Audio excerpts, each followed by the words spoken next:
Dalawang magkahiwalay na video ng pagbabanta ni Vice President Sara Duterte laban kay Pangulong Bongbong Marcos iprenisinta bilang ebidensya ng prosekusyon. Detalye ng balitang yan mula kay Rajuman Condebata. RNN Live Report! Iprenisinta sa impeachment trial ang dalawang magkahiwalay na video na pagbabanta ni Vice President Sara Duterte laban kay Pangulong Bongbong Marcos.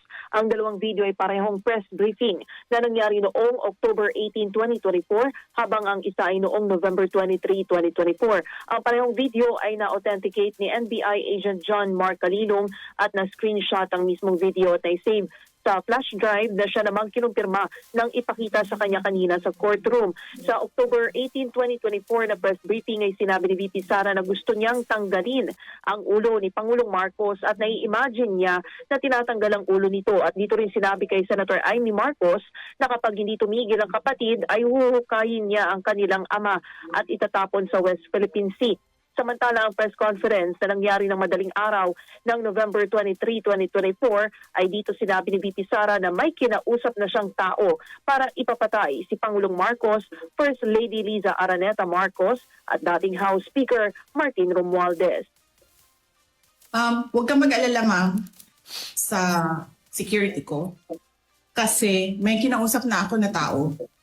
Sinabi ko sa kanya, kapag pinatay ako, patayin mo si BBM, si Liza Araneta at si Martin Romualdez. No joke. No joke. Nagbilin na ako, ma'am. Gusto ko tanggalin yung ulo niya ba? So noon, na-realize ko, toxic na, di ba? Ganyan na yung imagination mo. Ang imagination mo, sinasakal mo na yung tao. And then I said, this is over.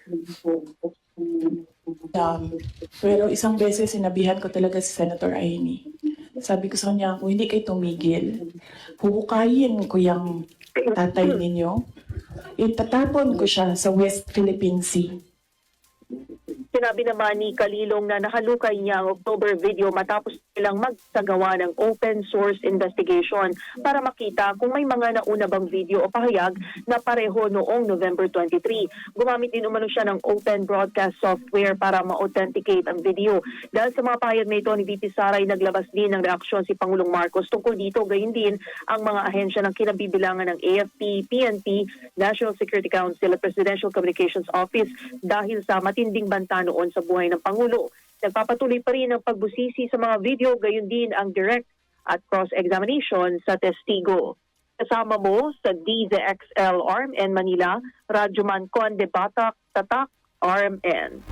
Ang paglilitis sa pangalawang Pangulo. RMN Networks Special Coverage.